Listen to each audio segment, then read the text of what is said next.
Before you close this tab out of reflex, give me 1 minute, not to defend anything, just to lay out what's actually in the ground, because what's in the ground doesn't care about your comfort, and it tells a story that isn't the one you're bracing for.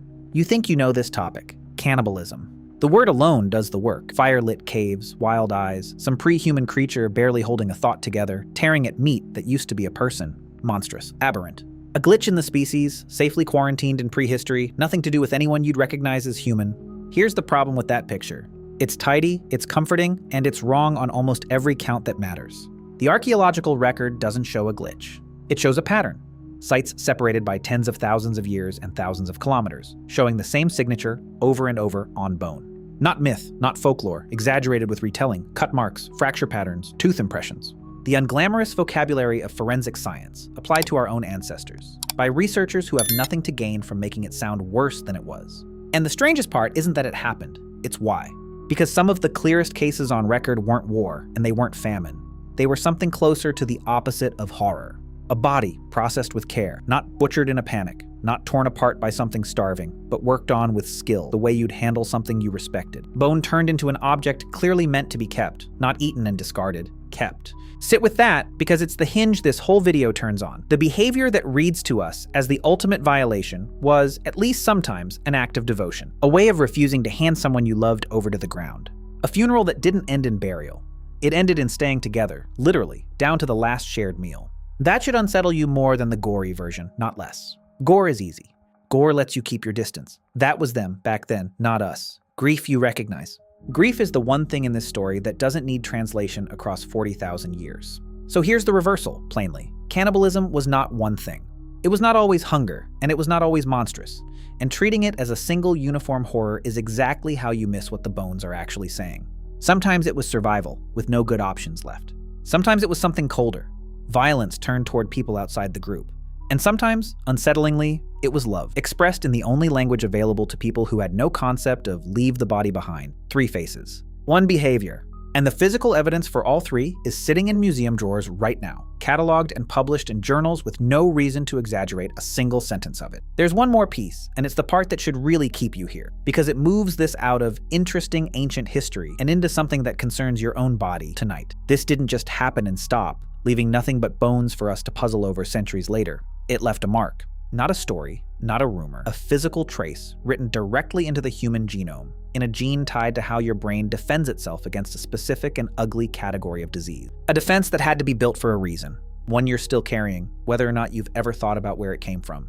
We're going to walk through the bones first, the ones that match animal kill sites so precisely there's no room left for a polite alternative explanation. Then the object that turns hunger into something stranger and more deliberate. Then the genetics. Then the one modern, documented case that shows this isn't ancient guesswork. It's something researchers watched happen in living memory, in a community that called it exactly what it was, mourning. None of what follows is speculation dressed up as fact. Every piece has a name attached, a site, a study, a researcher who put their name on the finding.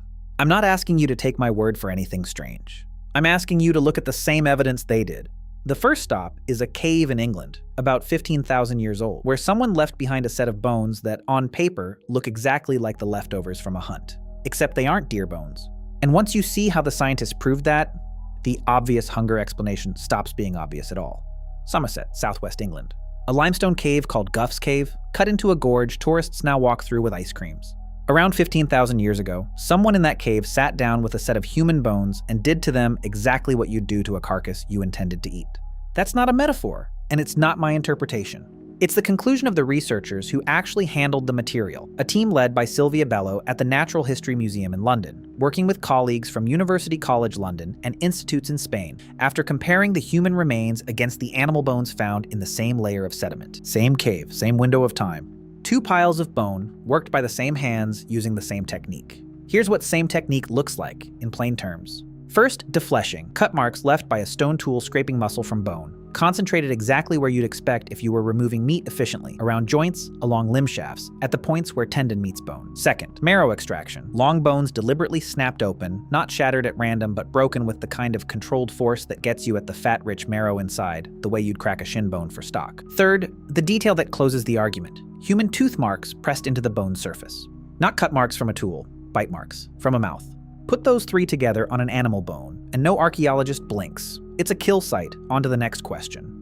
Put them together on a human bone, and you get what the researchers' own published paper calls, without hedging, incontrovertible evidence for cannibalism. That word choice matters. Scientists are trained to hedge. When the hedging disappears from a peer-reviewed paper, it's because the alternative explanations ran out. And that's really the heart of how this gets proven, not just asserted. Because how do you know it's cannibalism and not a respectful ritual involving the dead is a completely fair question, and archaeologists have a real answer, not a shrug. You measure. You count the cut marks per bone and compare the pattern against sites where we're confident the human remains were handled with ceremony rather than eaten. Careful secondary burials, bones arranged with obvious reverence, no butchery signature at all. At those sites, cut mark frequency on human bone runs vanishingly low.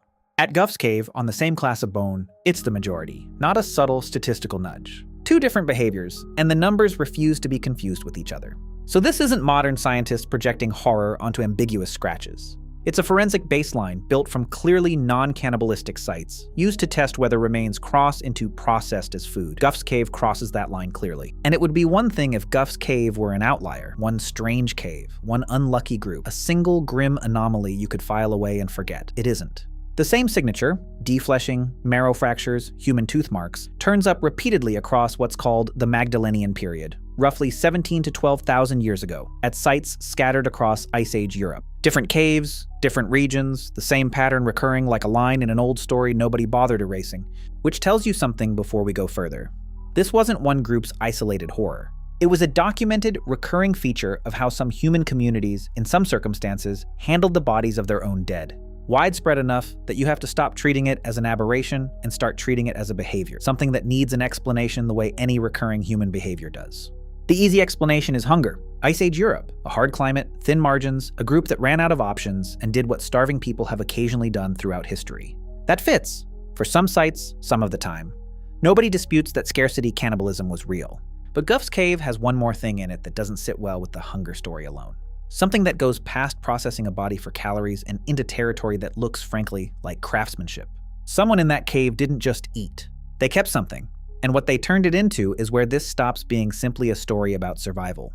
What they kept were skulls, not smashed for marrow like the limb bones. Shaped, trimmed, cleaned, worked into vessels with rims deliberate enough that researchers, tracing the tool marks under magnification, can reconstruct the exact sequence of cuts. Lips, cheeks, and tongue removed first, then the eyes, then the bones of the face, and the base of the skull carefully stripped away until only the vault remained, ground smooth enough to hold in one hand.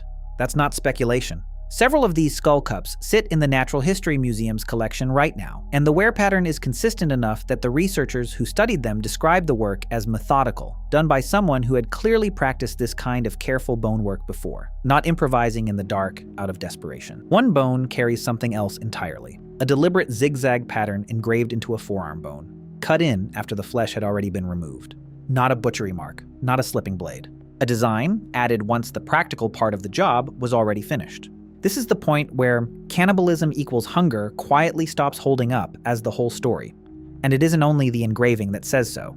The people at Gough's Cave clearly weren't short on food. The surrounding layer is full of the remains of deer and other game, hunted and eaten in ordinary quantities. Whatever drove them to eat their own dead, it wasn't an empty larder. You don't carve decoration into an object you're desperate to be rid of, and you don't waste this much careful attention on a corpse you're merely trying to survive on. Whatever was happening in that cave alongside the eating, it carried meaning. The processing tells you what happened. The skull cup tells you it mattered. Now, if this were confined to one species in one cave, you could still argue it was a strange local custom. One Ice Age community with an unusual habit, nothing that speaks to anything deeper about us as a species. Except we weren't the only ones doing it. Cross the channel, go back further, to roughly 41 to 45,000 years ago, a cave system called Goyet in Belgium, and you find Neanderthal remains showing the identical signature, cutting, breaking, marrow extraction, processed with the same technique used on the reindeer bones found alongside them. A different species of human, the same behavior? That alone tells you this wasn't a quirk of our particular lineage. It's something that surfaces wherever hominins face the same hard winters and the same dead bodies. And a detailed reanalysis of the Goyet material, published in 2025, adds a genuinely unsettling layer. Researchers were finally able to reconstruct who, specifically, had been eaten. A minimum of 6 individuals, 4 adult or adolescent females, and 2 children, all unusually small and lightly built compared to the local Neanderthal population, and all showing chemical signatures in their bones, indicating they came from somewhere else entirely. Outsiders, butchered with the same technique used on game.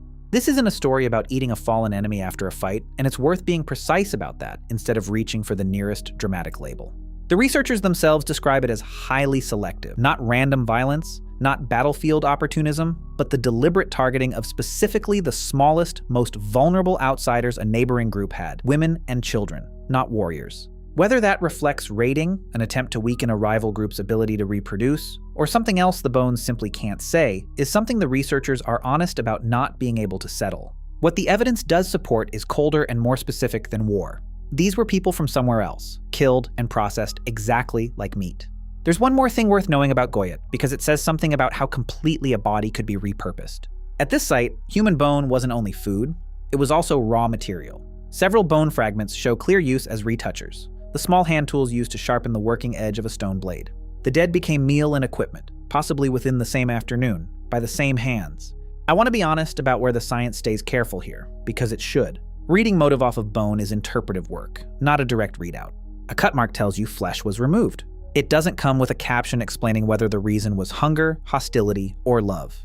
Archaeologists build the case for motive out of context. Is there decorative craftsmanship or hurried butchery? Are the individuals local or from elsewhere? Is there other evidence of violence? Case by case, the answer shifts, and the researchers who work this material are the first to say motive is the part that stays genuinely debated, even when the fact of consumption doesn't. But strip away the debate over exactly what any one site meant, and a bigger, undisputed pattern remains. This behavior, treating human dead the way you treat a kill, wasn't confined to one group, one species, or one motive. It adapted to hunger, to intergroup violence, to grief, wearing whatever face the circumstances demanded. Which raises an uncomfortable question, worth actually holding for a second before we move on. If this was common enough to leave a trail across two species, tens of thousands of years, and half a continent, where did it go? A behavior with that much staying power doesn't usually vanish without leaving some kind of residue behind. It didn't vanish. It left a residue, and it isn't buried in a cave. It's inside you, right now, in a gene that exists specifically because of what eating human brain tissue does to a population, generation after generation, until only the people carrying a particular genetic defense are left standing to pass anything on at all. The gene is called PRNP. It codes for a protein your brain cells make constantly for entirely ordinary reasons. Researchers still don't agree on everything it does, but it's a standard, harmless part of healthy neural tissue. The problem is what happens when that protein gets bent into the wrong shape. Prion disease is one of the strangest categories of illness there is, because there's no virus, no bacterium, no foreign invader involved at all. A prion is a normal protein, folded incorrectly, and the horror of it is that a misfolded prion can touch a correctly folded one nearby and force it to bend the same wrong way. One bad fold becomes two. Two becomes a cascade. The cascade tears through brain tissue until, under a microscope, it looks spongy, riddled with gaps, the way a slice of gray matter looks after something has punched holes through it. There's no cure. There's no reversing it. And for most of human history, there was exactly one dependable way to get a lethal dose of someone else's misfolded prions into your own body: eat their brain. Here's where the story turns from archaeology into genetics, and it's a genuinely elegant piece of science. Researchers led by Simon Mead and John Collins, publishing in 2003, examined the human PRNP gene and found a signature that shouldn't be there if this disease had always been rare and irrelevant to our evolution. Balancing selection, the pattern left behind when a particular genetic variant gets actively favored because it protects against something that has been killing people repeatedly over a long stretch of time. Not a random mutation drifting for no reason, a defense sculpted by pressure. And the pressure they identified is a history of cannibalism common enough and sustained enough to turn brain-borne prion disease into a real force, shaping who survived to have children and who didn't. Populations without the protective variant lost more people to it.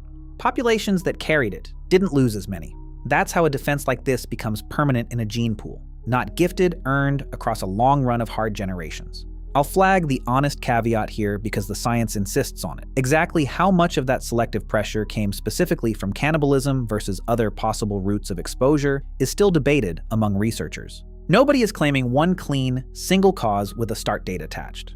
What isn't in dispute is that the genetic fingerprint of a sustained fight against brain-borne prion disease is sitting in the human genome, and cannibalism is the strongest, best evidenced explanation researchers currently have for where that fight came from. If that still feels abstract, a gene, a paper, numbers on a page, there's a version of this you don't have to imagine, because researchers documented it directly within living memory. Papua New Guinea, Highlands, the Four People, 20th century. A disease moved through their communities that they called kuru, roughly shivering or trembling, describing the tremors that were often its first visible sign. It progressed to loss of coordination, then loss of speech, then death, usually within about a year of the first symptoms. At its peak, it was killing a substantial share of 4 adults, and it struck women and children far harder than men, a detail that turned out to matter enormously once researchers worked out why. The 4 practiced funerary cannibalism. When a relative died, part of how they were mourned and honored was consuming them, including, specifically the brain, prepared as an act of grief and respect, a way of keeping the person inside the family rather than surrendering them to the ground entirely. It wasn't framed as anything grim by the people doing it. It was care. It was refusing to let go, in the most literal sense available to them. It was also, unknowingly, a near-perfect transmission route for a prion disease. Brain tissue carries the highest concentration of infectious prions in the body, and it was women, largely, who prepared the mortuary meal and consumed that tissue, which lines up exactly with the mortality data researchers later gathered. Kuru killed women and children at dramatically higher rates than men, for a reason that had nothing to do with biology's usual excuses and everything to do with who was carrying out this particular act of love. Once the practice ended, discouraged by outside authorities and, separately, abandoned by the 4 themselves once the connection became clear, new Kuru cases declined slowly across the following decades, exactly as you'd expect from a disease with an unusually long incubation period finally running out of new transmission events. The last confirmed cases tied to the old practice appeared decades later, a slow, grim confirmation of exactly how the disease had been moving all along. This is worth sitting with, because it's the hinge the earlier caves were pointing toward. Kuru isn't a metaphor for the Ice Age past. It's the same mechanism, the same human impulse, studied in real time by researchers who spoke with the people living through it. They weren't monsters, they were mourning. The disease was the cost of a form of love that happened to be biologically catastrophic. So here's the question worth carrying into the last part. If the line between honoring your dead and destroying yourself with disease could be this thin enough that a population needed a genetic defense just to survive its own grief, what does it mean that a version of that defense is still riding along in human populations today? You made it. Here's the wide-angle view. Hunger, violence toward outsiders, grief. 3 completely different reasons, 3 completely different emotional worlds, and the same underlying act sitting beneath all of them. That's the actual shape of this story, and it's worth saying plainly, because it's easy to walk away from any one example and mistake it for the whole picture. Look at what you've actually seen. At Guff's Cave, bones processed with the same technique used on deer that starts as the hunger face, before the skull cups complicate it into something more deliberate. At Goyet, Neanderthals doing the same thing to reindeer, and in one documented case to a small group of outsider women and children, killed and butchered with unsettling precision. That's the colder face, violence turned outward toward people who were never part of the group to begin with. And with the 4, studied directly by researchers within living memory, that's the grief face. Brain tissue eaten not out of scarcity or hostility, but out of love so committed, it refused to let the ground have the person first. Same underlying behavior. Different, sometimes contradictory, motivations sitting inside it. The wider archaeological and ethnographic record backs this up beyond just these examples. Nutritional cannibalism under real scarcity, ritual and funerary cannibalism tied to mourning, and cannibalism directed at people outside the group, for reasons that don't always reduce neatly to hunger or war. Different chapters of the same book, and the mistake this whole video has been quietly working against is flattening all of them into one word and assuming it always means the ugliest available version. It doesn't. And that's the full thesis, stated straight. Cannibalism was never one thing. It wasn't a rare glitch confined to savages in some lesser version of humanity. It was a recurring behavior with genuinely different faces, practiced by more than one species of human across tens of thousands of years. Sometimes brutal, sometimes strange and violent in ways that resist a clean label, and sometimes, almost unbearably, an expression of love. The species that carves flowers into a grave and weeps over a coffin is the same species that, in the right circumstances, ate its own dead rather than surrender them. Those aren't contradictory facts about us. They're the same fact, wearing different clothes depending on the century. And the proof of how deep this runs isn't only sitting in a museum drawer waiting for a specialist to interpret it. Some of it is inside you. A genetic defense, still present in human populations today, exists because prion disease, spread specifically through the eating of human brain tissue, was, at some point in our past, a real and recurring enough threat that natural selection responded to it. That doesn't mean any single person watching this is the literal, unbroken descendant of someone who ate another person. It means the behavior was widespread enough, for long enough, across enough of our ancestors collectively, to leave a permanent fingerprint on the species as a whole. You didn't inherit a specific act. You inherited what an entire population had to survive. Which is where I want to leave you, because I don't think there's a tidy bow to put on this. And I don't think there should be. We treat the cannibalism taboo like bedrock, something absolute, something that was always true, written into human nature from the start. But that's not quite what the evidence says. The taboo is real and it's powerful, and you should still feel it. But it isn't as ancient as you probably assumed. It sits on top of a much older, messier, more adaptable set of behaviors our ancestors moved through as circumstances demanded. Because sometimes it kept them alive, sometimes it was turned against people outside the group, and sometimes it was the only funeral rite available to people who loved someone and refused to leave them behind. So when that instinctive wave of disgust hits you, and it should have hit you more than once across this video, it's worth asking what you're actually reacting to. Not a monster from some other, lesser version of humanity. A set of choices made by people who were, biologically and emotionally, essentially you, facing circumstances you've simply never had to face. For most of our history, the line between honoring the dead and consuming them wasn't a line at all. It was a spectrum, and different people, in different centuries, ended up standing in different places on it. I'll leave you with the same question I raised earlier, because I don't think it has a clean answer, and I'd rather you sit with it than have me hand you one, knowing that human populations still carry a genetic defense built specifically because our ancestors mourned this way often enough for it to matter. Does that make the taboo feel more solid to you? Or does it make it feel like something thinner than you assumed, something you simply happened to be born on the fortunate side of? Tell me honestly in the comments. I read them, and this is genuinely one of the topics where I want the disagreement, not just the agreement. If this is the kind of history you want more of, not sanitized, not exaggerated, just followed wherever the bones actually lead, subscribe. There's a lot more of the human story that doesn't fit the version we were taught, and I'm working through it one uncomfortable, well-sourced video at a time.